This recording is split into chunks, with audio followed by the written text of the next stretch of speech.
మొట్టమొదటిగా ఈ అవకాశాన్ని దయచేసినటువంటి తండ్రి అయినటువంటి దేవునికి హృదయపూర్వకంగా కృతజ్ఞతాస్తుతులు తెలియజేస్తుంటున్నాము. ఎంతో ఆసక్తిగా ఈ వాక్యాన్ని వీక్షిస్తున్నటువంటి మీ అందరికీ కూడా ప్రభు అయినటువంటి యేసుక్రీస్తు నామంలో అందరికీ వందనములు తెలియజేస్తుంటున్నాము. ఈ యొక్క ఉదయకాల సమయంలో మనం నేర్చుకోబోయే విషయం ఏంటంటే, ఒక నీతిమంతుడు తన నీతిని విడిచిపెట్టి దేవుని దగ్గరకు వస్తే దేవుడు క్షమిస్తాడా? ఒక అవినీతిమంతుడు తన అవినీతిని విడిచిపెట్టి దేవుని దగ్గరకు వస్తే ఆయన క్షమిస్తాడా అనే విషయాన్ని మనము పరిశీలన చేస్తున్నాం పిల్లలు. ఎందుకంటే చాలామంది ఈ లోకంలో నీతిమంతులుగా బ్రతుకుతూ ఉంటారు.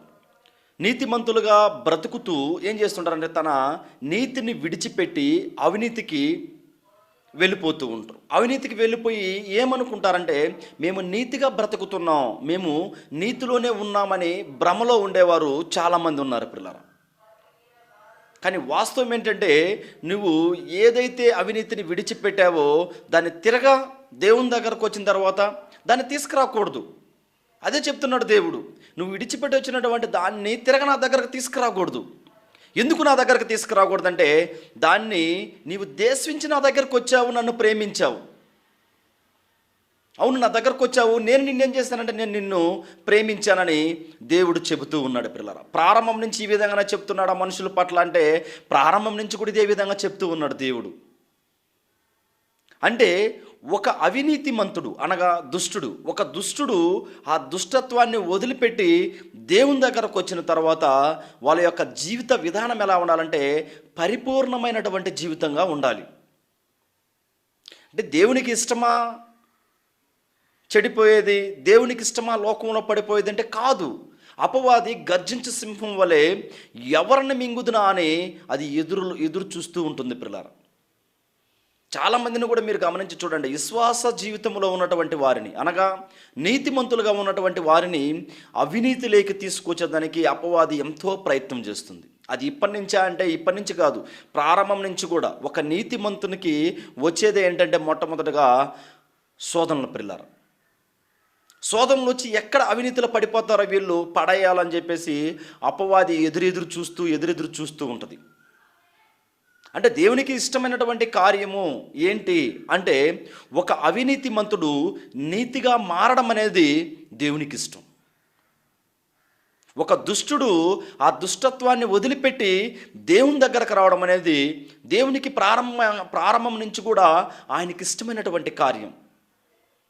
కానీ ఆ దుష్టత్వాన్ని వదిలిపెట్టిన తర్వాత ఒక్కసారి నీతిమంతుడైన తర్వాత తిరగా వెళ్ళి లోకంలో కలిసిపోకూడదు.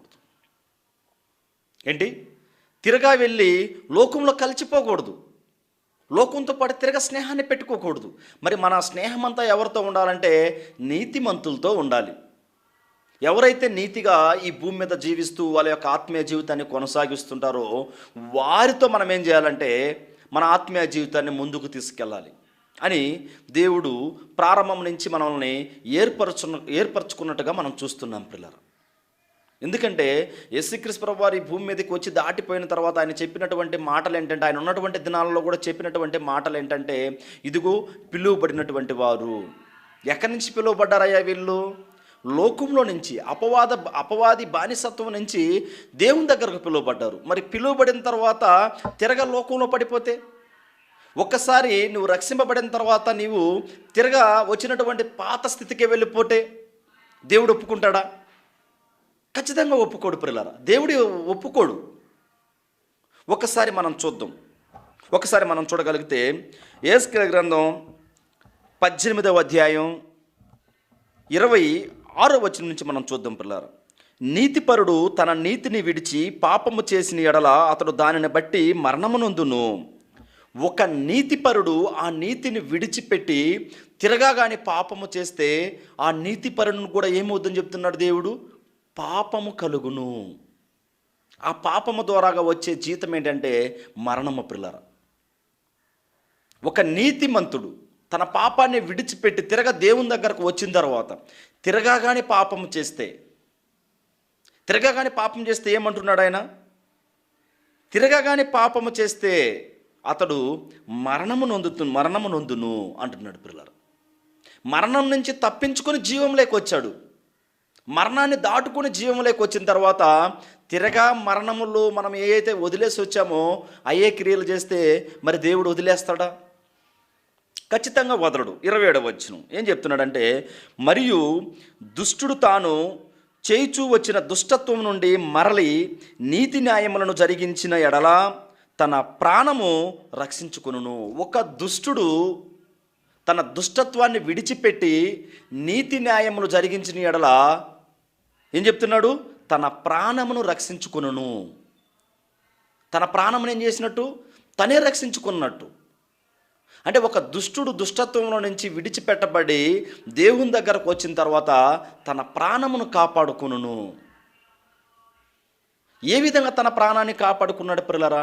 తన దుష్క్రియలు మొత్తం కూడా వదిలేసి దేవుని దగ్గరకు వచ్చాడు. మరి నీతిమంతుడు, ఒక నీతిమంతుడు కూడా ఎన్ని వదిలేసి కదా నీతిమంతుడయ్యాడు. ఆ పాపపు జీవితాన్ని వదిలిన తర్వాతనే కదా పరిశుద్ధుడయ్యాడు. ఆ జీవితాన్ని తిరగా ఇష్టపడి, ఆ పాత జీవితాన్ని తిరగా ఇష్టపడి అక్కడికి వెళితే మాత్రం ఖచ్చితంగా దేవుడు నేను క్షమించను అనే విషయాన్ని మనకు తెలియపరుస్తున్నాడు పిల్లరా. 28వ వచనం, అతడు ఆలోచించుకొని తాను చేయిచూ వచ్చిన అతిక్రమ క్రియలన్నిటినీ చేయక మానిన కనుక అతడు మరణం నొందక అవస్కంగా బ్రతుకును అంటున్నాడు పిల్లరా. తను ఏ అయితే మొత్తం విడిచిపెట్టి వచ్చేసాడో దేవుని దగ్గరికి, ఆయన ఏమైపోతాడని చెప్తున్నాడు? అవస్కంగా అతను బ్రతుకును అని చెప్తున్నాడు పిల్లరా. అంటే ఒక దుష్టుడు తన దుష్టత్వాన్ని విడిచిపెట్టి, అంటే ఒక పాపి తన పాపాన్ని విడిచిపెట్టి దేవుని దగ్గరికి వచ్చిన తర్వాత దేవుడు రక్షిస్తాడు, తన ప్రాణాన్ని బ్రతికిస్తాడు అనే విషయాన్ని మనకి ఈ ఉదయకాల సమయంలో తెలియజేస్తున్నాడు పిల్లరా. మరి ఒక నీతిమంతుడు వచ్చినటువంటి దుష్టుడే కదా ఇక్కడ నీతిమంతుడైంది. అదే నీతిమంతుడు అయిన తర్వాత తిరగా వెళ్ళి వదిలి వచ్చినటువంటి ఆ లోకంలోనే ఉన్నటువంటి అలవాట్లకు, లోకంలోనే ఉన్నటువంటి ఆ దుష్టక్రియలకి ప్రతిదానికి కానీ తిరగా అలవాటు పడితే, తిరగా వాటి వైపు కానీ వెళ్ళిపోతే పిల్లరా, దేవుడు ఏమంటున్నాడంటే ఖచ్చితంగా నేనేం చేస్తానంటున్నాడు? మరణశిక్ష నొందుతాడు. చాలామంది కూడా పిల్లరా ఒక్కసారి తన పాపాలు కడిగి వేసుకున్నాం, క్రీస్తు ప్రభువారి ద్వారా మా పాపాలు కడగబడ్డాయి అని చెప్పుకుంటారు. కానీ తిరగా క్రీస్తులోకి వచ్చిన తర్వాత, అనగా క్రీస్తులో ప్రవేశించిన తర్వాత కూడా ఆ పాత జీవితాన్ని విడిచిపెట్టడానికి మనసు రాదు తెలుసా? చాలామందికి పిల్లరా ఆ పాత జీవితాన్ని విడిచిపెట్టడానికి మనసు రావడం లేదు. కానీ దేవుడు ఏమంటున్నాడంటే నువ్వు విడిచిపెట్టినటువంటి ఆ దుష్క్రియలు వాటన్నిటిని కూడా ఆ విధంగానే విడిచిపెట్టేసాయి. తిరగా ఇక్కడ నా దగ్గరకు తీసుకురాగాకు, వాటిని నీ ఆత్మీయ జీవితంలోకి తెచ్చుకోకు. తెచ్చుకున్నావా నువ్వేమేం పోతావు? తెచ్చుకుంటే నువ్వు తిరగా మరణానికి అప్పగించబడినటువంటి వాడివి అవుతావు. నువ్వు మరణంలో నుండి జీవంలోకి వచ్చావు, మరణం నుండి దాటుకుని జీవంలోకి ప్రవేశించావు. జీవంలోకి ప్రవేశించినటువంటి నీవు నీ యొక్క క్రియలు ఎలా ఉండాలో తెలుసా? నీ యొక్క ఆత్మీయ జీవితం ఎలా ఉండాలో తెలుసా? నేను ఎలాగైతే చెప్పానో ఆ విధంగా ఉండాలని దేవుడు కోరుతూ ఉన్నాడు పిల్లలు. ఏం చేస్తున్నాడు దేవుడు కోరుతూ ఉన్నాడు. ఇంకొంచెం ముందుకెళ్ళి మనం చూడగలిగితే యెహెజ్కేలు గ్రంథం 33వ అధ్యాయం, యెహెజ్కేలు గ్రంథం 33వ అధ్యాయం 10 నుంచి మనం చూడగలిగితే పిల్లరా, ఇక్కడ అదే ఆ ఇజ్రాయేల్ ప్రజల గురించి ఇక్కడ తెలియజేస్తున్నాడు పిల్లరా. ఏం తెలియజేస్తున్నాడు చూద్దాం. భక్తుడైనటువంటి యెహెజ్కేలు గారి ద్వారాగా తెలియజేస్తున్నాడు. యెహెజ్కేలు గ్రంథం 33వ అధ్యాయం 10వ వచనం నుంచి మనం చూడగలిగితే, నరపుత్రుడా, ఇజ్రాయేలుకు ఈ మాట ప్రకటింపుము, మా దోషములు మా మీద పడి ఉన్నవి, వాటి వలన మేము స్కినించుచున్నాము, మనమెట్లు బ్రతుకుదమని మీరు చెప్పుకున్న మాట నిజమే. ఏమనుకుంటున్నారు ఇజ్రాయేల్ ప్రజలు? మా దోషాలు మా మీద ఉన్నాయి, మేము ఎట్లు బ్రతుకుదుము అని అనుకున్నటువంటి మాట నిజమే. మీరు అనుకున్నది మాట మాత్రం 100% ఏంటి? వాస్తవమే. వాస్తవమైనటువంటి మాటలే మీరు అనుకుంటున్నారు. ఏమనుకుంటున్నారు? మీరు దోషాలు చేశారు, పాపాలు చేశారు, అవన్నీ కూడా మీ మీదనే ఉన్నాయి. అయితే నిజమే. మరి దేవుడు ఏమంటున్నాడు ఇక్కడ? 11వ వచనం, కాగా వారితో ఇట్లనము, నా జీవముతోడు దుర్మార్గుడు మరణము నొందుట వలన నాకు సంతోషము లేదు. నా జీవము తోడు అంటే దేవుడు ఏమంటున్నాడు, నా ప్రాణము తోడు ఒక దుర్మార్గుడు మరణము నొందుట చేత నాకు ఇష్టం లేదు. చాలా అద్భుతమైనటువంటి వివరణ ఇస్తున్నారు పిల్లరా. అంటే ఒక దుర్మార్గుడు మరణించడం వల్ల దేవునికి ఇష్టం లేదు. ఎందుకంటే అందరిని కూడా నీతిమంతులుగా చూడాలి, అందరూ కూడా పరిశుద్ధులుగా చూడాలి, అందరినీ కూడా ఒక ప్రత్యేకింపబడినటువంటి జనాంగంగా చూడాలని ప్రారంభం నుంచి దేవుడు కోరుకుంటున్నాడు పిల్లరా. ఏం చేస్తున్నాడు దేవుడు? ప్రారంభం నుంచి కోరుకుంటున్నాడు. అంటే దుష్టుడు తన దుష్టత్వాన్ని వదిలి రావాలన్నది దేవుని చిత్తం. దుష్టుడు తన దుష్టత్వాన్ని వదిలిపెట్టి నీతిమంతుడిగా మారాలన్నది దేవుని యొక్క కోరిక. కానీ ఆ కోరికని ఏం చేస్తున్నారంటే దేవునికి ఇష్టంగా కాకుండా చేస్తున్నారు పిల్లలు. దేవుడు ప్రారంభం నుంచి ఇదే కోరుకుంటున్నాడు. ఒక దుష్టుడు ఆ దుష్టత్వాన్ని విడిచిపెట్టి నీతిమంతుడిగా మారాలి, అలాంటి వారు బ్రతుకుతారు అని తెలియజేస్తున్నాడు పిల్లలు. అయితే దుర్మార్గుడు తన దుర్మార్గత నుండి మరలి బ్రతుకుట వలన నాకు సంతోషము కలుగును. ఒక దుర్మార్గుడు తన దుర్మార్గతను విడిచిపెట్టి బ్రతుకుట వలన నాకేమవుద్ది? సంతోషం కలుగుద్ది, నాకు సంతోషం అవుద్దని దేవుడు తెలియజేస్తున్నాడు పిల్లలు. కాబట్టి ఇజ్రాయేలులారా, మీ దుర్మార్గత నుండి మరలి మనసు త్రిప్పుకొనిడి, మీరెందుకు మరణమునందుచున్నారు? మీ దుర్మార్గ క్రియలు మొత్తం కూడా వదిలిపెట్టేయండి, దుర్మార్గము నుండి బయటకు వచ్చేయండి. మీరెందుకు మరణము నొందుచున్నారు? ఆ యొక్క క్రియలన్నీ మానుకోండి అని తెలియజేస్తున్నాడు పిల్లలు. ఇదే ప్రభువు యెహోవా వాక్కు. 12వ వచనం, మరియు నరపుత్రుడా, నీవు నీ జనులకు ఈ మాట తెలియజేయము. నీతిమంతుడు పాపము చేసిన దినమున అది వరకు అతడు అనుసరించిన నీతి అతనిని విడిపింపదు. ఒకవేళ నీతిమంతుడు తిరగా పాపము చేస్తే, బాగా గమనించాలి పిల్లలు, ఒక నీతిమంతుడు పాపము చేస్తే ఆ పాపముల శిక్షే పడుతుంది, కానీ ఆ బ్రతికినటువంటి ఆ దినాలు మొత్తం కూడా ఏమవు? అతని రక్షింపవు అంటున్నాడు పిల్లలు. అందుకే ప్రారంభంలో చూసాం, ఒక అవినీతిమంతుడు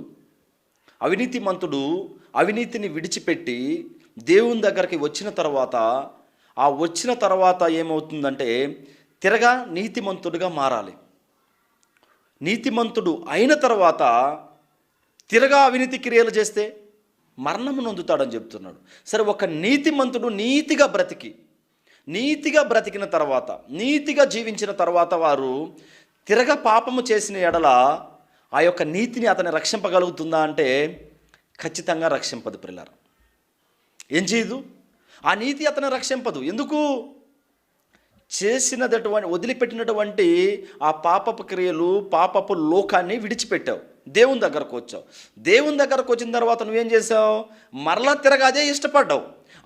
అదే ఇష్టపడినప్పుడు నువ్వు ఏదైతే విడిచిపెట్టి వచ్చావో దాన్ని తిరగా ఇష్టపడుతున్నావు. కాబట్టి దేవుడు నిన్ను క్షమించడు అని చెప్తున్నాడు పిల్లరా. ఇక్కడ చెప్తున్నాడు, దుష్టుడు చెడుతనము విడిచి మనస్సు తిప్పుకొనిన దినమున తాను చేసి ఉన్న చెడు తనను బట్టి వాడు పడిపోడు.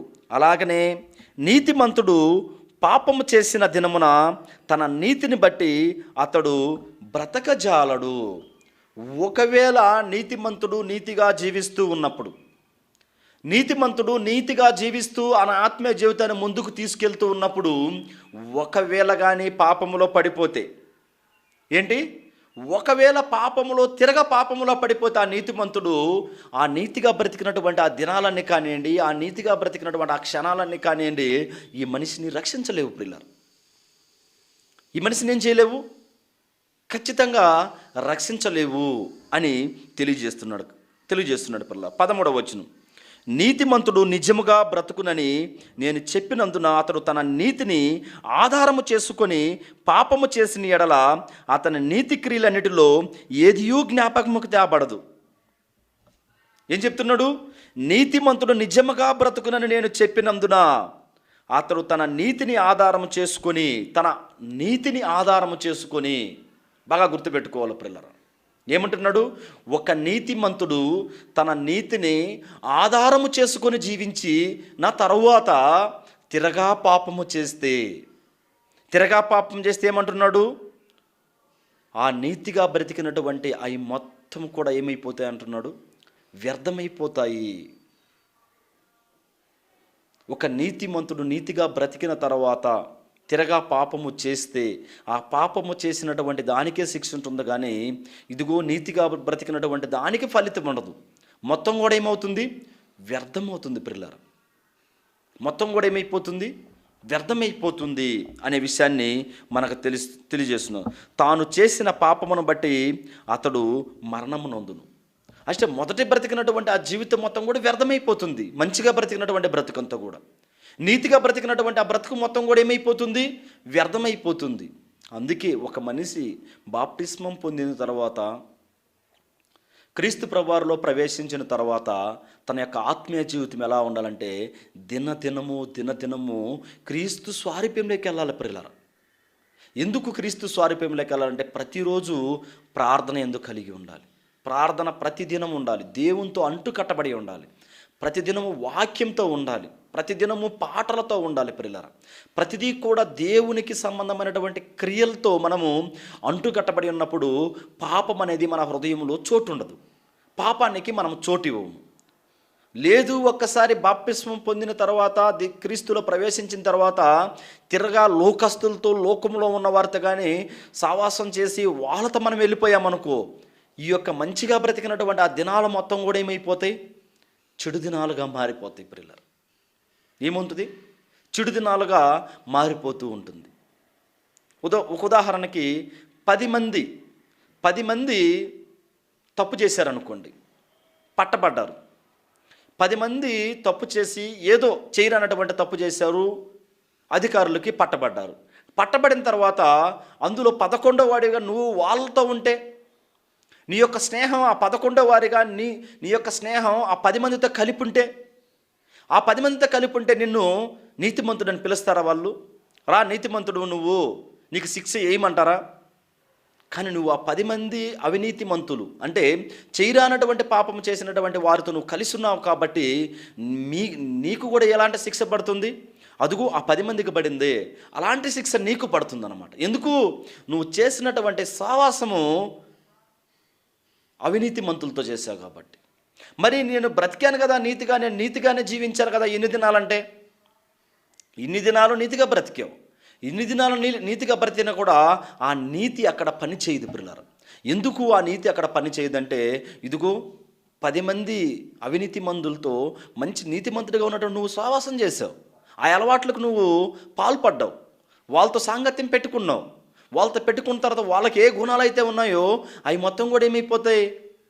మనలో వచ్చేస్తాయి పిల్లలు. అంటే అందుకే చెప్తున్నాడు, క్రీస్తు స్వారూప్యంలోకి మనం వెళ్ళాలి.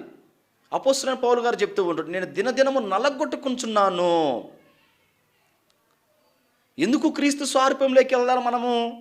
అవును ప్రియులారా, క్రీస్తు 33.5 సంవత్సరాలు ఈ భూమి మీద జీవించినా కూడా మాదిరికరమైనటువంటి జీవితాన్ని జీవించి వెళ్ళిపోయాడు. ఆ జీవితానికి తగినటువంటి జీవితాన్ని మనం జీవించాలి భూమి మీద. చూద్దాం 14వ వచనం. మరియు నిజముగా మరణము నొందుదునని దుర్మార్గునికి నేను సెలవీయగా అతడు తన పాపము విడిచి నీతి న్యాయమును అనుసరించుచు కుదువ సొమ్మును మరలా అప్పగించుచు తాను దొంగిలిన దానిని మరలా విచ్చేసి పాపము జరిగింపక ఉండి జీవనాధారములకు కట్టడలను అనుసరించిన ఎడల అతడు మరణము నొందక అవశ్యముగా బ్రతుకును. ఏమంటున్నాడు? ఒక అవినీతిమంతుడు కానివ్వండి తిరగా ఈ పాపాలన్నీ విడిచిపెట్టి దేవుని దగ్గర కానీ రాగలిగితే, ఆ దుర్మార్గపు క్రియలన్నీ కూడా వదిలిపెట్టి దేవుని దగ్గర కానీ రాగలిగితే ప్రియులారా, ఆయన అంటున్నాడు అవి మొత్తం కూడా నేను మరలా జ్ఞాపకం చేసుకోను, వాటన్నిటిని కూడా జ్ఞాపకానికి తెచ్చుకొని నేను మరలా చెప్తున్నాడు అవశ్యంగా బ్రతుకును.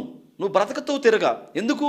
నీ పాపపు క్రియలు మొత్తం విడిచిపెట్టావు, నీ పాపపు ఉద్దేశాలు మొత్తం విడిచిపెట్టావు, లోకంలో ఏ అయితే ఉన్నాయో మొత్తాన్ని కూడా విసర్జించి వచ్చేసావు. కాబట్టి తిరగా నేను మిమ్మల్ని క్షమించడానికి నేను సిద్ధంగా ఉన్నానని దేవుడు తెలియజేస్తున్నాడు పిల్లలు. చూద్దాం 16వ వచనం. అతడు పాపము చేసిన పాపములో ఏదియు అతని విషయమై జ్ఞాపమునకు తేబడదు.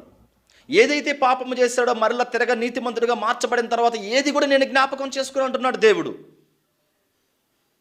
నువ్వు చేసినటువంటి ఆ దుష్క్రియలు మొత్తం కూడా విడిచిపెట్టి నీతిమంతుడిగా మారావా? నీతిమంతుడిగా మారిన తర్వాత మరణం దాకా దేవునికి నమ్మకంగా నువ్వు బ్రతికితే, నమ్మకంగా బ్రతికినటువంటి ఆ దినాల్లో ఏ దినము కూడా నువ్వు చేసినటువంటి పాపాన్ని నేను తిరగా జ్ఞాపకానికి తెచ్చుకోనని చెప్తున్నాడు దేవుడి పురులారా. తిరగా జ్ఞాపకానికి తెచ్చుకోడు. ఎందుకు తెచ్చుకోడు? దేవుడే సెలవిస్తున్నాడు, నువ్వు క్షమించబడి వచ్చావు నా దగ్గరికి, క్షమించబడి నా దగ్గరకు వచ్చావు కాబట్టి నేనేం చేస్తున్నాను? క్షమిస్తున్నాను అని చెప్తున్నాడు పిల్లరా. అతడు నీతి న్యాయములను అనుసరించును కనుక నిశ్చయముగా అతడు బ్రతుకును. నీతి న్యాయాలను అనుసరించి బ్రతుకుతానంటున్నాడు కాబట్టి ఇంకా నిశ్చయంగా ఏమైపోతాడు? బ్రతుకుతాడు. 17వ వచనం. ఆయనను నీ జనులు యెహోవా మార్గము న్యాయము కాదని అనుకొందురు, అయితే వారి ప్రవర్తనయే కదా అన్యాయమైనది. చాలామంది ఏమనుకుంటున్నారు? తప్పు చేసి కూడా దేవుందే కదా అన్యాయమైనటువంటి మార్గం, మా యొక్క మార్గం కరెక్ట్ అయింది అనుకుంటున్నారు. కాదు పిల్లరా, దేవుంది ప్రారంభం నుంచి కూడా న్యాయమైనది. ఆయన యొక్క మార్గం న్యాయమైనది. ఆ న్యాయం లేక మనల్ని అందరూ కూడా నడిపించాలని ఆయన ఎదురెదురు చూస్తున్నాడు పిల్లరా. కానీ ఈ ఇజ్రాయెల్ ప్రజలు వీళ్ళు ఏమనుకుంటున్నారంటే, మీ మార్గమే కదా దుర్మార్గమైనది, మా మార్గం న్యాయమైనదని వీళ్ళు అనుకుంటున్నారు.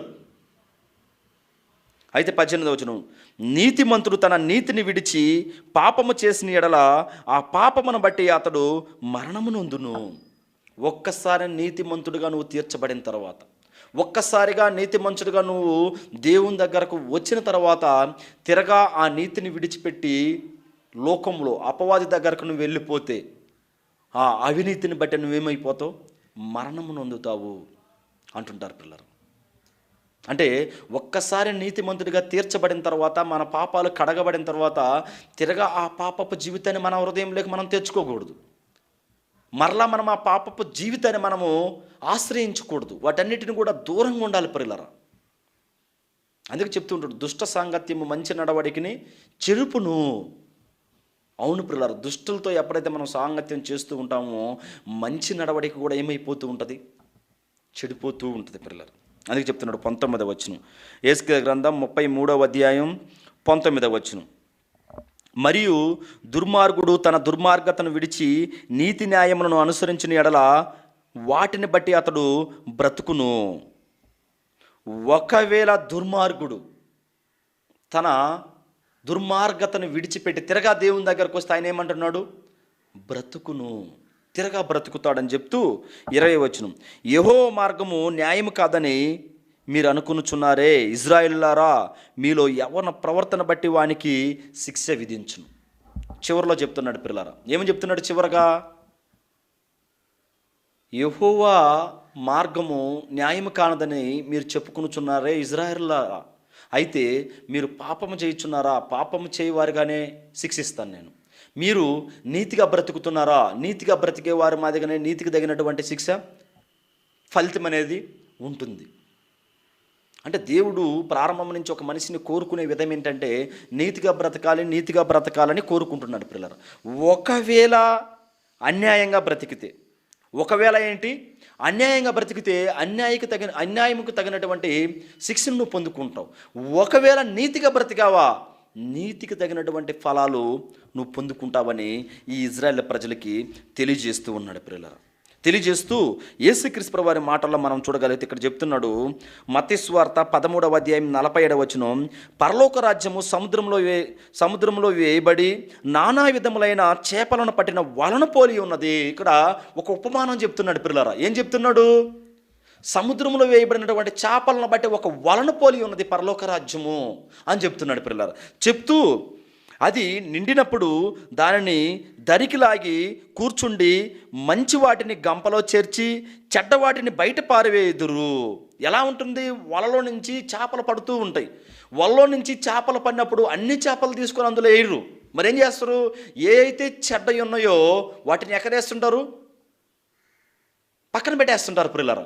మరి ఏ అయితే ఉపయోగపడతాయో వాటిని మాత్రమే, ఏ అయితే ఉపయోగపడుతున్నాయో వాటిని మాత్రమే తీసుకొని ఉపయోగించుకుంటారు ప్రియులారా, అమ్ముకుంటారు.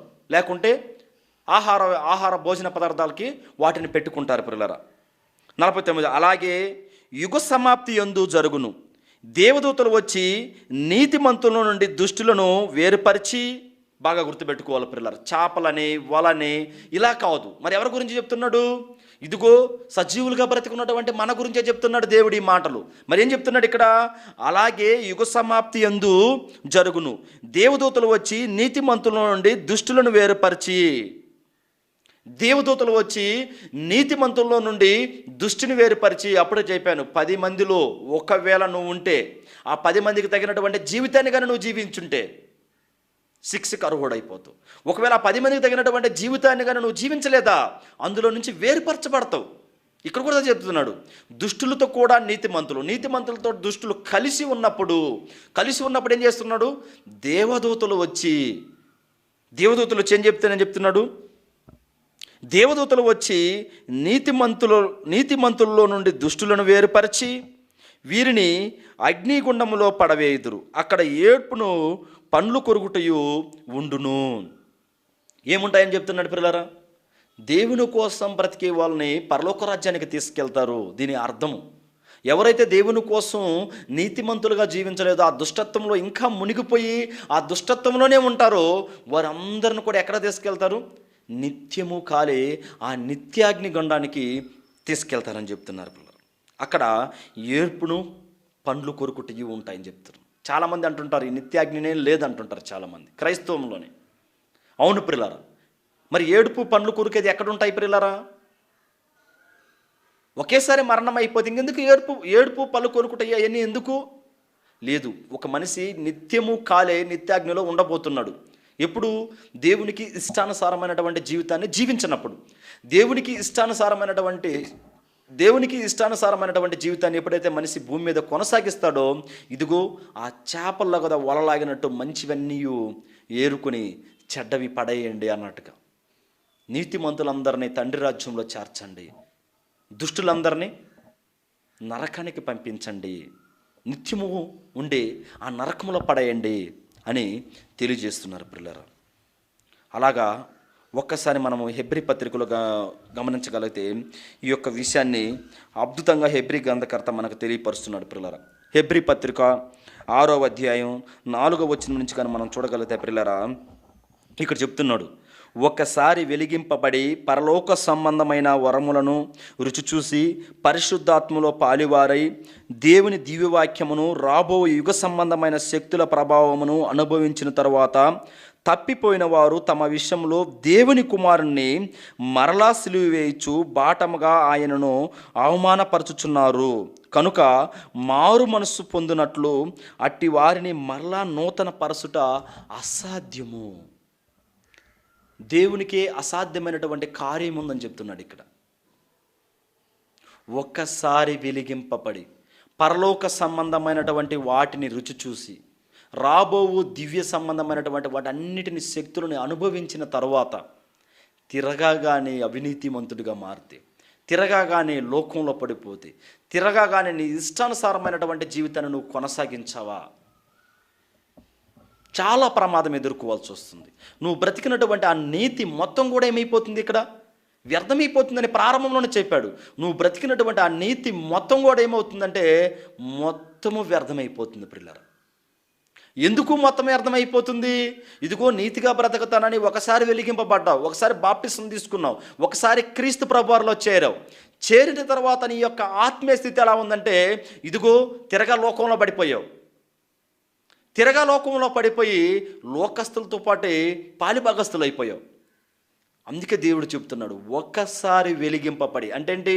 ఒక్కసారి రక్షింపబడిన తర్వాత, రక్షింపబడి దేవునిలో నువ్వు చేరిన తర్వాత తిరగాగానే నువ్వు ఆ పాత అలవాట్లకి, పాత జీవితానికి, వాటన్నిటికీ కానీ నీవు కారకుడు అయి వాళ్ళతో కానీ సాంగత్యం పెట్టుకున్నావా, అలాంటి వారిని నూతన పరచబడుట అసాధ్యము ఎవరికంటే దేవునికే ప్రియులారా. ఎందుకు దేవునికి అసాధ్యం అంటే, అవును, ఒక అవినీతిమంతుణ్ణి నీతిమంతుడిగా చూడలేడు దేవుడు.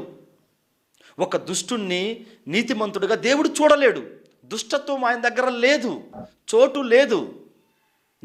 అవినీతిమంతుడంటే ఆయనకి అసహ్యం. ఒక నీతిమంతుడంటే దేవునికి ఇష్టం. ప్రియులారా,